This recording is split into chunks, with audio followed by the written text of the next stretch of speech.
नमस्कार मंडळी. Blessings aquarium चॅनलवर तुम्ही मला पहिल्यांदा पाहिले असेल, बरोबर? तर मी आधी माझी ओळख तुम्हाला करून देते. मी आहे रोहिणी. तर ब्लेसिंग्स एक्वेरियमचे जे काही सोशल्स आहेत, जसं की इंस्टाग्राम झालं, यूट्यूब झालं, त्यावरती तुम्ही जे प्रश्न विचारता ते आम्ही मॅक्सिमम ट्राय करतो की आदिती मॅमपर्यंत पोहोचून त्याची योग्य उत्तरे तुमच्यापर्यंत पोहोचवावी. बट समहाऊ सगळ्याच प्रश्नांची उत्तरे देणं आम्हाला पॉसिबल होत नाही. तर त्यासाठीच त्यावरती सोल्युशन म्हणून आम्ही तुमच्यासाठी घेऊन आलो आहोत गप्पी आणि गप्पा सिरीज. तर आता तुम्ही म्हणसाल की या गप्पी आणि गप्पा सिरीज मध्ये नक्की काय आहे? गप्पी माशांबद्दल सांगितलं जाणार आहे का? तर नक्कीच नाही. तर गप्पी आणि गप्पा सिरीज हे कलेक्शन आहे तुमच्या आमच्या दैनंदिन जीवनातील ॲक्वेरियम रिलेटेड क्वेश्चन्स बाबत. तर चला सुरू करूया. नमस्कार नमस्कार मंडळी. तर मित्रांनो, ही सिरीज स्टार्ट करण्याच्या आधी मी तुम्हाला सांगू इच्छिते की मॅडमला रिसेंटली एक अवॉर्ड मिळाला आहे. तर मॅम तुम्ही सांगू शकाल की तो अवॉर्ड कोणता होता आणि कशाबद्दल तुम्हाला? नक्कीच. रोहिणीने ही गप्पी आणि गप्पा ही सिरीज इतकी छान सुरू केली आहे आणि मलाही असं वाटतं की तुम्हालाही आवडेल. आणि अवॉर्डचं जे रोहिणी म्हणते तर रिसेंटलीच national excellence award for women entrepreneur of the year मला मिळाला आहे. आणि बस तुमच्या सगळ्यांचं असंच प्रेम राहू द्या, सबस्क्राईब करत राहा आणि चला सिरीज सुरू करूया. प्रश्न तुमचे सुरू करूया. कॉंग्रॅच्युलेशन. Thank you so much. सुरू करूया आपल्या आजच्या पहिल्या प्रश्नापासून. तर माझा प्रश्न असा आहे की युजली लोक ॲक्वेरियमला ॲज अ हॉबी म्हणून घेतात. करेक्ट. तर तुम्ही हॉबीमधून प्रोफेशनमध्ये कसे आलात? त्याच्यासाठी मला खूप मागे जावं लागेल. म्हणजे लहानपणापासूनच मला आवड होती फिशची. तुमची लहानपणाची एखादी आठवण सांगू शकाल आम्हाला? हो, नक्कीच सांगू शकेन. म्हणजे एक तो जो अट्रॅक्शनचा एक जो पार्ट असतो ना, तो कुठनं सुरू झाला ते मी सांगते. तर माझे वडील गव्हर्नमेंट सर्वंट होते आणि त्याच्यामुळे त्यांची बरीच बदली होत असायची.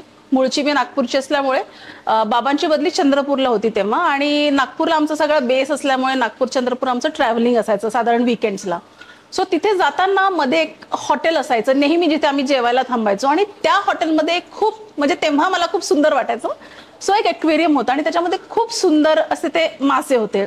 आणि कधी कधी असं असायचं की थांबायचं नसेल जरी तरी पण आम्ही थांबायचो, कारण मला त्याची खूप आवड होती, म्हणजे ती ओढ होती नक्कीच मासे पाहायला. सो तिथनं ते एक क्लिक झालं की ओ, ह्याला ॲक्वेरियम म्हणतात. तेव्हा मी डेफिनेटली खूप लहान होते, पण ती आवड किंवा ती आठवण माझ्या लक्षात आजही आहे. सो ते खूप इम्पॉर्टंट हे होतं, म्हणजे माझ्या आयुष्यातला एक इम्पॉर्टंट ती आठवण आहे. त्याच्यानंतर मग ते लक्षात राहिलं आणि मग माझं स्कूलिंग झालं. त्याच्यानंतर 12th वगैरे झालं. आणि 12th नंतर मला एक अपॉर्च्युनिटी अशी मिळाली की US ला एक व्हिजिट मला करायला मिळाली. आणि कारण ही आवड होतीच, पण कसं करावं, एक्झिक्युशन कसं करावायचं हे समजत नव्हतं. सो US ला गेल्यावर मला तिथे एक ॲक्वेरियम शॉपमध्ये जायचा चान्स मिळाला आणि आय वॉज स्टंड. म्हणजे मी कम्प्लिटली अशी काय म्हणू त्याला, ओव्हरवेल्म्ड होती. ॲक्वेरियम शॉप आणि आपले इंडियामधले ॲक्वेरियम शॉप मधले काय डिफरन्स पाहायला मिळालं तुम्हाला? खूप तफावत होती, खूप तफावत. कारण कसं होतं, सगळ्यात महत्वाचं मला जे तिथे जे आवडलं ते होतं की तिथे ज्यांचं ॲक्वेरियम शॉप होतं ते वेल एज्युकेटेड होते इन दिस फील्ड. त्यांना फिशरीजचं नॉलेज होतं, त्यांना ऑर्नामेंटल फिशचं नॉलेज होतं, थर्मोस्टॅट्स. म्हणजे एक आपण म्हणतो ना की एखादा डॉक्टरनी जसा अभ्यास केलेला असेल तसा तो अभ्यास केलेला होता.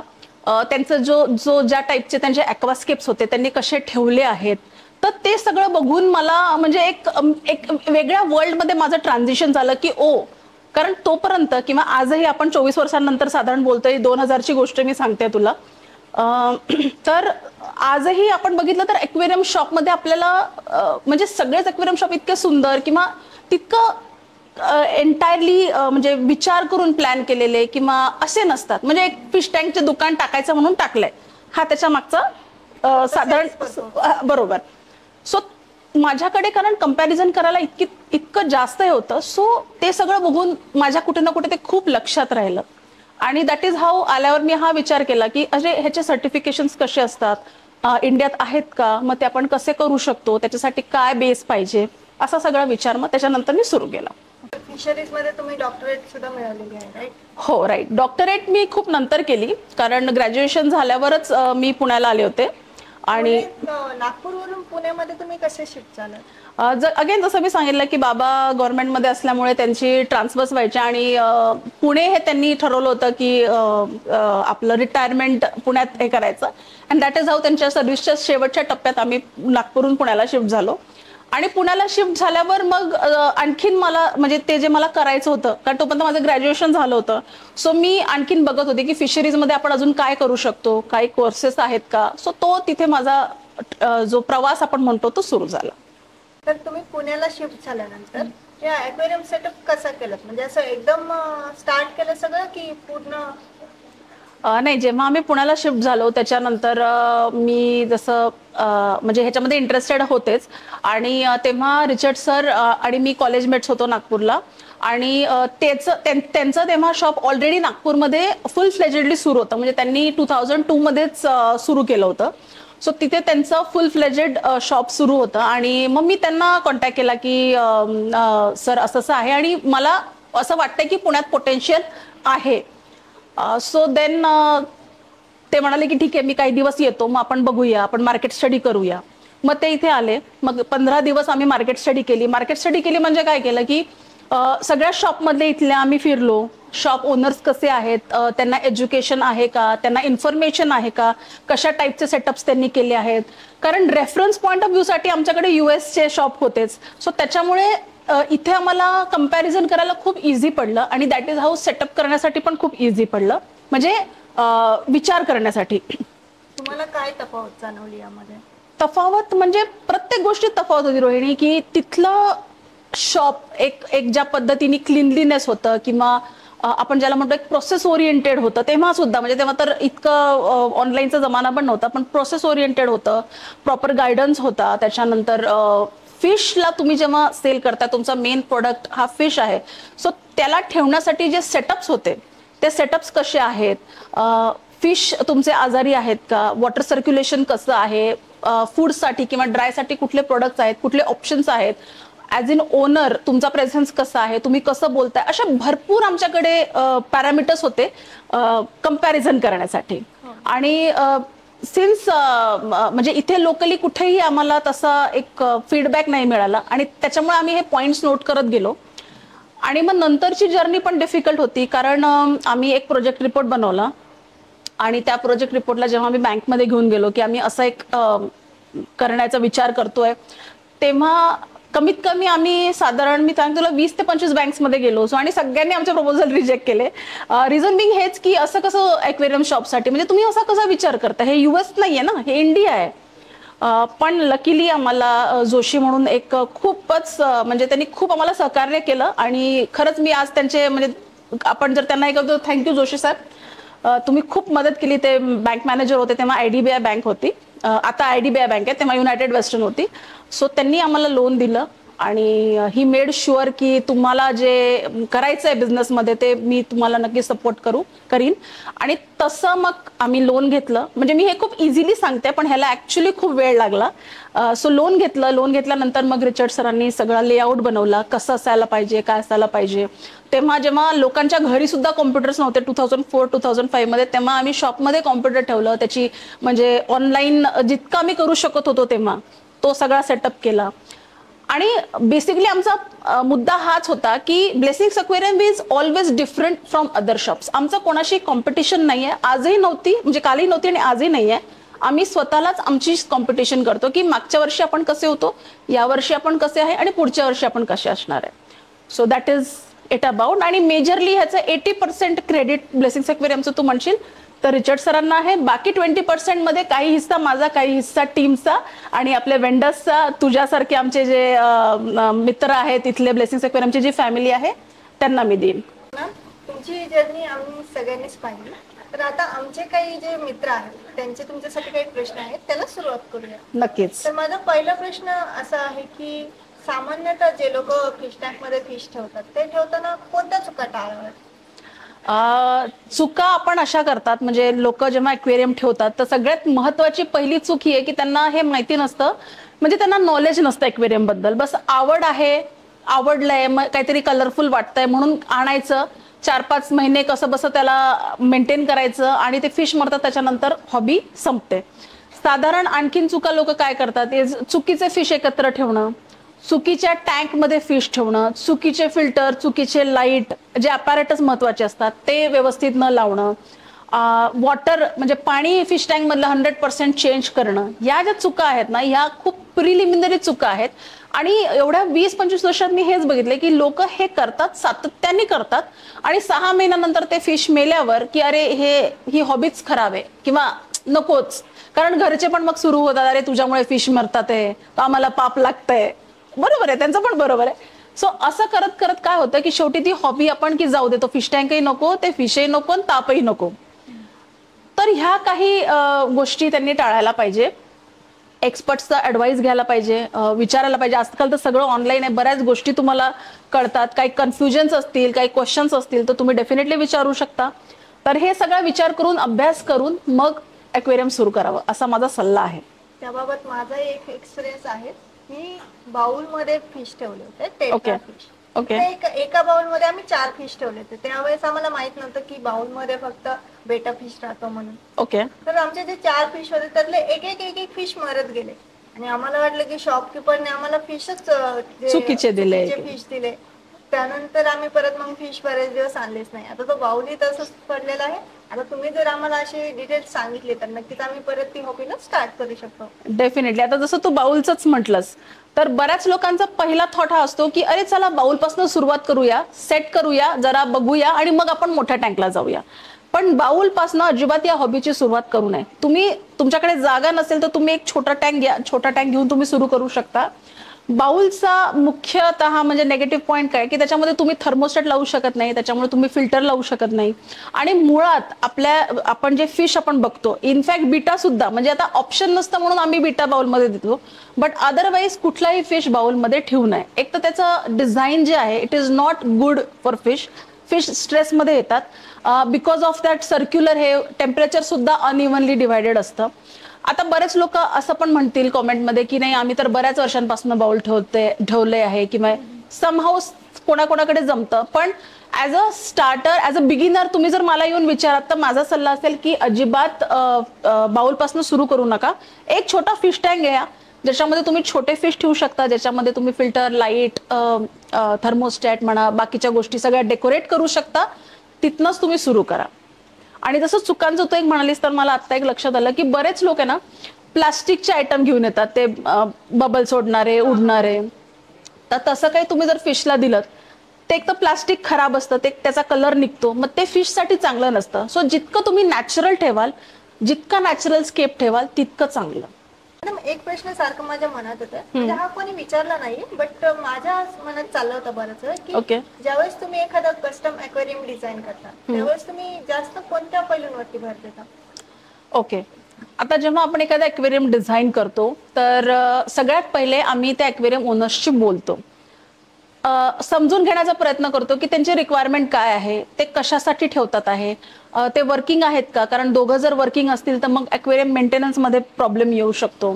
ॲक्वेरियमचा साईज कसा आहे, त्याचा बेस कसा असायला पाहिजे, अकॉर्डिंगली ग्लासची रिक्वायरमेंट कशी आहे. आता जसं आपल्याकडे आपण clear glass, extra clear glass, ultra clear glass, Taiwan automotive glass, असे बरेच ग्लासमध्ये ऑप्शन्स असतात, म्हणजे काचेमध्ये. सो कस्टम टँक बनवताना आम्ही ते समजून घेतो. त्याच्यानंतर साईज कन्फर्म करतो. आणि पैलूंमध्ये लक्ष म्हणजे एक स्ट्रेंथनिंगमध्ये आम्ही लक्ष देतो की फिश टँक हा स्ट्रॉंग असायला पाहिजे. दुसरी गोष्ट त्याचा जो बेस आहे तो भरभक्कम असायला पाहिजे, कुठल्याही ग्लासचं बॅकग्राऊंड किंवा असं कुठलाही तकलादू वूड किंवा असं नसावं, हे लक्ष देतो. इंटिरियर जेव्हा आम्ही डिझाईन करतो तेव्हा आम्ही हे लक्ष देतो की क्लायंटची रिक्वायरमेंट काय आहे. मग प्लांटेड असेल, सेमी प्लांटेड असेल, बायोटोप असेल, ट्रॉपिकल असेल किंवा फिश ओनली असेल, ॲज पर दॅट कसं फिल्ट्रेशन असलं पाहिजे, एक्सटर्नल फिल्टर असायला पाहिजे का, हँग ऑन देऊ का, इंटरनल हँग ऑन देऊ, एक्सटर्नल हँग ऑन देऊ, असे बराच आमचे डिस्कशन्स होतात. नंतर फिश जे आहेत त्यांच्यासाठी ॲटमॉस्फिअर हे कसं आहे, कसं असायला पाहिजे, काय. कधी कधी बऱ्याचदा असं असतं की काही क्लायंट्स अजिबात प्लांट्स नको असतात, पण फिश असे हवे असतात जे की प्लांटेशन त्यांना थोडंसं लागतं, त्यांची रिक्वायरमेंट आहे, मूलभूत गरज आहे. मग अशा वेळेला आम्ही एखादा बायोटोप देतो ज्याच्यामध्ये आम्ही सेमी प्लांटेड टँक करतो, जसं ड्रिफ्टवूडवर आपण अनुबियस लावतो, अशा टाईपचे त्यांना सजेस्ट करतो. आणि मुख्यतः हे डिस्कशन करणं गरजेचं ह्याच्यासाठी असतं कारण आजकाल घरातले सगळे वर्किंग असतात. सो आम्ही काय करतो की आम्ही AMC सर्व्हिसेस त्यांना देतो. AMC सर्व्हिस म्हणजे त्यामध्ये काय काय इन्क्लूड करता, एक्सप्लेन? AMC सर्व्हिसेस म्हणजे अॅन्युअल मेंटेनन्स कॉन्ट्रॅक्ट असतो किंवा अॅन्युअल मेंटेनन्स सर्व्हिसेस असतात की ज्याच्यामध्ये as per depending upon that fish tank काय त्याच्यामध्ये आहे, त्याच्यामध्ये एव्हरी मंथ आमच्याकडनं एक्सपर्ट टीम जाते, तो टँक क्लीन करते. त्याच्यामध्ये जसं प्लांटेड असेल सो प्लांट्सचं ट्रिमिंग होईल, त्याच्यामध्ये फर्टिलायझर्स ॲड करू. सपोज सेमी प्लांटेड असेल तर ड्रिफ्टवूडवर आम्ही वर्क करू. रॉक ओनली असेल तर मग रॉक्सची आम्ही थोडी अरेंजमेंट चेंज करू. तर एव्हरी मंथ आमची एक्सपर्ट टीम जाऊन प्लांट्स पाणी वगैरे चेंज करते आणि म्हणजे फिश टँक त्यांचा नेहमी क्लीन राहतो. सो त्यांना जास्त एफर्ट करायची गरज नसते. सो हे सगळं डिस्कशन आम्ही डेफिनेटली करतो.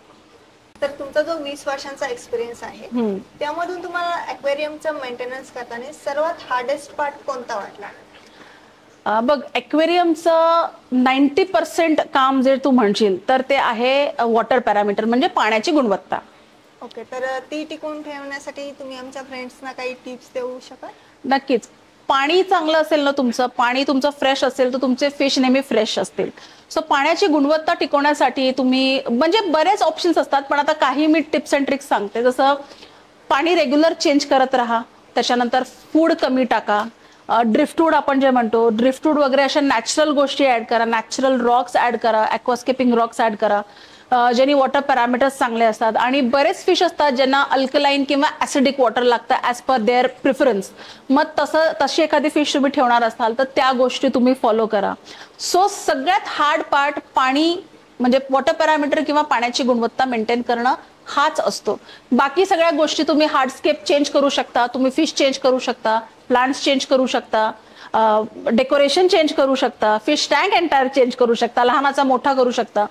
पण पाण्याचं जे मुख्य काम आहे ना, सगळ्या गोष्टींना या बांधून ठेवणं हे पाण्याचंच काम आहे. सो पाणी फ्रेश असेल ना तुमचं तर म्हणजे वॉटर पॅरामीटर्स मेंटेन असतील तर आय थिंक त्याच्या व्यतिरिक्त दुसरा हार्ड पार्ट कुठलाही नाहीये. ओके, बऱ्याच जणांकडे आता काही जणांकडे कॉर्पोरेशन वॉटर असतं, काही जणांचं बोरवेलचं पाणी असतं, काही जणांचं विहिरीचं पाणी असतं. तर या तिन्हीपैकी कोणतं पाणी बेस्ट राहतं ॲक्वेरियमसाठी?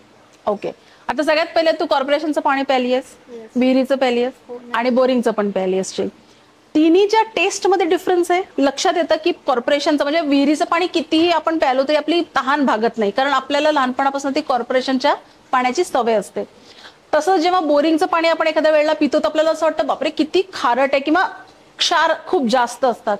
सो जेव्हा तुम्ही एखाद्या ॲक्वेरियम मध्ये पाणी भरण्याचा विचार करता तर तुम्ही पाण्याचा सोर्स कुठला घेताय, नळाचा घेताय, विहिरीचा घेताय का बोरिंगचा घेताय, ॲज पर दॅट तुम्हाला तुमच्या फिशचं सिलेक्शन करायला हवं.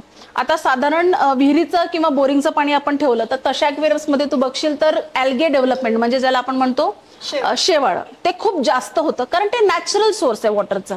आणि विहिरीत सुद्धा तू बघितलं असेल की शेवाळचं लेअर असतं, ते नॅचरल आहे, नैसर्गिक आहे, त्याला तू काही करू शकणार नाहीस. सो तसं पाणी जेव्हा आपण सिलेक्ट करतो तेव्हाच आपल्याला डिसाईड करायला पाहिजे की फिश आपण कुठले टाकायचे आहेत. आता ज्यांच्याकडे अगदीच ऑप्शन नाही आहे, विहिरीचंच ऑप्शन आहे, मग त्यांनी ते एखाद्या वेळेला 20 लिटरचं बिस्लरीचं कॅन पण अर्ध मिक्स करू शकतात. सो कुठलं पाणी आहे त्याच्यावर डिपेंड करतं की कुठले फिश तुम्ही टाकायला पाहिजे. आणि डेफिनेटली या तिन्ही पाण्यामध्ये वॉटर पॅरामीटर्सचा खूप डिफरन्स असतो. सो तुम्ही बोरिंगचं पाणी जेव्हा फिश टँकमध्ये टाकतात तर खूप जास्त व्हाईट लाईन्स येतात, म्हणजे ते क्षार जे जमा होतात ती लाईनिंग असते. सो ह्या सगळ्या गोष्टी थोड्याशा मी तेच म्हटलं ना, स्टार्टिंगलाच मी म्हटलं की अभ्यास असायला पाहिजे. सो अभ्यास जर तुमचा असेल ना तर तुम्ही कुठल्याही पाण्यामध्ये कसंही फिश ठेवू शकता. म्हणजे कुठल्याही पाण्यामध्ये म्हणजे नळ, विहीर किंवा बोरिंगच्या कुठल्याही प्रकारच्या पाण्यामध्ये तुम्ही कुठलेही फिश व्यवस्थित सर्व्हाइव्ह करू शकाल. तर मॅम माझा हा असा प्रश्न होता आणि बऱ्याच लोकांनी सुद्धा हे विचारलं आहे, बरेच लोक त्याबाबत कन्फ्युज सुद्धा आहेत की ज्यावेळेस लोक एखादे ॲक्वेरियम घरात आणून ठेवतात त्यावेळेस ते कुठे पण ठेवतात आणि त्याबाबत असं ऐकले की एक शास्त्र आहे की या दिशेला ठेवावे, या दिशेला ठेवू नये. आणि बऱ्याच लोकांचे त्यावरती वेगवेगळे सजेशन्स आहेत. तर तुमचं याबद्दल काय मत आहे की कोणत्या दिशेला ठेवणं योग्य राहील? ओके, सो जे तू शास्त्र म्हणतेस तर त्याला वास्तुशास्त्र म्हणतो आपण, किंवा आपण जर चायनीज बिलीव्ह केलं तर त्याला फेंगशुई म्हणतात किंवा फेंगशुई म्हणतात. मीनिंग समजून सांगसाल आम्हाला? जसं वास्तुशास्त्र हे आपण हे करतो तसंच हे त्यांचं सायन्स आहे. सो त्यांच्या सायन्सच्या हिशोबाने सुद्धा जसं आपलं घर असतं किंवा आपलं ऑफिस असतं तर काही भागात आपण पाणी ठेवू शकतो, काही भाग आपल्याला जड गोष्टी ठेवण्यासाठी असतो, तर त्या एका वास्तूला व्यवस्थित ठेवण्यासाठी, बॅलन्स ठेवण्यासाठी म्हणून हे सायन्स किंवा हे शास्त्र आपण फॉलो करतो. तर अगदी बरोबर म्हटलंस तू की एक्वेरियम आपण जेव्हा घरात ठेवतो तेव्हा नॉर्थ ईस्ट ही सगळ्यात चांगली जागा आहे. किंबहुना नॉर्थ ईस्ट ही देवाची जागा आहे किंवा वाहत्या पाण्याची जागा आहे. सो तुमच्या घरामध्ये जर नॉर्थ ईस्ट कॉर्नर असेल तर तुम्ही तिथे देव तुमचे मांडू शकता. एखादा छोटासा वॉटरफॉल, जो टेबलवर वगैरे आपण वॉटरफॉल ठेवतो, म्हणजे वाहतं पाणी हे तुम्ही ठेवू शकता. अगदीच अवॉइड करायची जी जागा आहे किंवा जो कोपरा आहे तो साऊथ वेस्ट आहे. त्याचं काही रिझन? डेफिनेटली. आता तुम्ही जर वास्तुशास्त्र, आता ह्याच्यात कसं आहे ना, बरेच ओपिनियन्स आहेत, पण मी तुम्हाला एक सिंपल करून सांगते की साऊथ वेस्ट ही सगळ्यात जड गोष्टी ठेवण्याची जागा असते. पण साऊथ वेस्टला पाणी कधीही ठेवू नये. एक थेंब पाणी सुद्धा लाखांचं नुकसान करते असं म्हणतात, असं मी वाचलंय. सो साऊथ वेस्टला अजिबात एक्वेरियम ठेवू नये. आणखीन एक्वेरियम न ठेवण्याच्या ज्या जागा आहेत ते म्हणजे तुमचं बेडरूम असेल किंवा तुमचं बाथरूम असेल. बेडरूम मध्ये अजिबात एक्वेरियम ठेवू नका. शक्यतो लिव्हिंग रूम मध्येच ठेवा, कारण फेंगशुई म्हणा किंवा वास्तुशास्त्र म्हणा त्याच्या हिशोबाने एक्वेरियम घरात आपण ह्या करता ठेवतो की जी कुठली निगेटिव्ह एनर्जी एंटर करते तर ती आपल्या हॉलमध्ये, लिव्हिंग रूम मध्ये किंवा बैठकीमध्येच कट व्हावी आणि आपल्या घरात ती एनर्जी पसरू नये. सो अगदीच तुमच्याकडे नॉर्थ ईस्ट हा कॉर्नर नसेल तर अख्खा नॉर्थ भिंत घेऊ शकता, ईस्ट भिंत घेऊ शकता, किंवा जेव्हा तुमच्या घरात कोणी एंटर करतं तर लेफ्ट किंवा राईट कुठल्याही साईडला तुम्ही एक्वेरियम ठेवू शकता. अगदीच अवॉइड करा साऊथ वेस्ट. सो असं आहे. So north east is the best place to keep it. तर मॅम आता थोडासा फनी प्रश्न आहे. ओके. जसं की आता तुम्ही एवढा मोठा बिझनेस रन करता, तर बिझनेस मध्ये बरेचसे ऑब्स्टॅकल्स असतात. बरोबर. तर नक्कीच तुमच्या शॉप मध्ये पण काही असे कटकटे कस्टमर्स येत असतील, तर त्यांच्याशी तुम्ही कसं डील करता? ओके. आता कटकटे कस्टमर म्हणजे काय असतं की बऱ्याचदा म्हणजे त्याची कॅटेगरी आहे. बऱ्याचदा लोक खूप जास्त मेटिक्युलस असतात, पर्टिक्युलर असतात. आता जसं आपण पुण्यातनं ऑपरेट करतो तर पुण्यातला जो आयटीचा भाग आहे, आयटीचे जे हॉबिस्ट आहेत, दे आर व्हेरी प्रॉमिनंट की त्यांना एक पर्टिक्युलर म्हणजे ती सवय झालेली असते ना त्यांना. सो असे कस्टमर असेल तर we make it a point की त्यांचे जे काही क्वेरीज आहेत ते सगळे क्वेरीज आम्ही सॉर्ट आउट करतो, त्यांना सॅटिस्फाय करतो, त्यांचे आन्सर्स आम्ही देतो, त्यांना आम्ही दाखवतो. आता बरेच कटकटे कस्टमर्स म्हणजे कसं असतं की एक सेगमेंट असा असतो की ज्यांना फोनवरच सगळं हवं असतं. ह्याचा रेट काय, ह्याचा साईज काय, ह्याचा व्हिडिओ पाठवा, मग इंस्टाग्रामला पण करतील, व्हॉट्सअपला पण करतील, मग कॉल पण करतील, SMS पण करतील. ऑर्डर तर घेणार नाही. असं पण होतं कधी कधी, ऑर्डर पण घेणार नाही. आणि अशा लोकांना म्हणजे अशा पण बरंच काय होतं ना, मग बऱ्याच वेळेला अशा लोकांमुळे जे ऍक्च्युअल ज्यांना खरंच इंटरेस्ट आहे किंवा गरज आहे त्यांना पण थोडंसं दुर्लक्ष केलं जातं. आपण म्हणतो ना गेहू के साथ धान भी पिसताय, तसं पण कधी कधी होतं. तिसरा कटकटा कस्टमरचा ऍक्च्युअली हे असं आहे की ते पूर्ण गाव फिरून आलेले असतात. ह्या दुकानात काय रेट आहे, त्या दुकानात काय रेट आहे, त्या दुकानात काय रेट आहे, सगळं माहिती असतं त्यांना. मग ते जेव्हा ब्लेसिंग्स मध्ये येतात तर मग ते ऑब्व्हियसली कंपॅरिझन होते की अरे तिकडे 100चं आणि इकडे 200चं असं का. मग त्यांना ते हळूहळू समजवावं लागतं की तिकडचा जो स्टॉक आहे, हा जो स्टॉक आहे याच्यात साईज तुम्ही बघितलाय का, तो लोकल ब्रेड आहे का की लोकल उचललाय का, हा इम्पोर्टेड स्टॉक आहे. आणि मग जास्त खरं सांगू का, जास्त अशा कस्टमर्सना आम्हाला कन्व्हिन्स करावं लागत नाही, कारण द मोमेंट ते एंटर करतात ज्या पद्धतीचे फिश आहेत, हेल्दी फिश आहेत, ते बघूनच इतके खुश होतात की त्यांच्या मनातच त्यांना समजलेलं असतं, पण स्वभाव असतो ना, सो त्यांना आम्हाला एक्सप्लेन करावं लागतं. मग तसं आम्ही एक्सप्लेन करतो. आणखीन असे कस्टमर्स पण असतात की ज्यांना एकदम व्हॅल्यू फॉर मनी, म्हणजे प्रत्येक गोष्ट, म्हणजे मी 1000 रुपये दिले ना मग मला 1000 रुपयेच काम पाहिजे. हो, अगदी बरोबर आहे, अगदी बरोबर आहे. आम्ही ॲज इन ब्लेसिंग्स एक्वेरियम हे ट्राय करतो की तुम्ही जर आम्हाला 1000 रुपये दिले तर आम्ही तुम्हाला 2000 रुपयाचं काम देऊ. कारण आम्ही इथे फक्त बिझनेस म्हणून रन नाही करत, आम्ही ही आमची हॉबी आहे, हे आमचं आयुष्य आहे. आपण म्हणतो ना की एखादी गोष्ट आपला प्राण आहे, तसे हे आमचं प्राण आहे. So we make it a point की प्रत्येक गोष्टीमध्ये आम्ही सॅटिस्फाय करू शकू. मेड बी आता बरेच लोक, आता तू पण बघितलंयस की बरेच लोक जसं फोनवर प्रश्न विचारतात तसे नुसते येतात, 2 तास 3 तास आपण फक्त त्यांना म्हणजे कन्सल्ट करत असतो. सगळे प्रश्न असतात त्यांचे, लिहून घेऊन येतात. सो आपण त्यांना कटकटे नाही म्हणू, आपण त्यांना मेटिक्युलस म्हणू, आपण त्यांना पर्टिक्युलर म्हणू. आणि जितकं आमच्याकडनं होऊ शकतं, मी स्वतः कन्सल्ट करते, रिचर्ड सर कन्सल्ट करतात, बाकी आमचे जे सिनियर स्टाफ आहेत सगळे, म्हणजे देव आहे किंवा गौतम आहे किंवा अमलान आहे, हे पण सगळे कस्टमर्सना बोलतात, त्यांच्याशी कन्व्हिन्स करतात. आणि बऱ्याचदा तर असं सुद्धा झालंय की एखादा आम्ही म्हणजे आता एक रिसेंटली आम्ही कर्नालची एक सेटअप आम्ही केला, आय मीन इंस्टाग्रामवर पण लोक बघू शकतात. हो.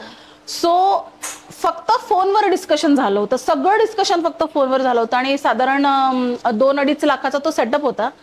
फोनवर डिस्कशन झालं, व्हॉट्सअपवर दाखवलं, त्यांनी पेमेंट्स केले, आमची टीम गेली, म्हणजे 15 दिवसात हे सगळं झालं. सो कधी कधी असं पण होतं की इतकं तुमचं प्रेम आम्हाला मिळतं आणि इतका तुमचा विश्वास असतो की खरंच कधी कधी म्हणजे असं वाटतं हो येस, आता असं वाटतंय की काहीतरी अचीव्ह केलंय, किंवा आमचा जो एक मेजर पॉइंट होता की एक्वेरियम इंडस्ट्रीमध्ये काहीतरी चेंज करायचंय, एक स्टेपअप करायचंय, तो कुठे ना कुठे मला असं वाटतं की आता हळूहळू आम्ही अचीव्ह करतोय. तर प्रेक्षकांनो, गप्पी आणि गप्पा या सिरीज मध्ये मला तरी खूप मजा आली. मला पण. आय होप तुम्हालाही नक्कीच मजा आली असेल. तर तुमचे जे काही प्रश्न असतील ते कमेंट सेक्शन मध्ये नक्की सांगा.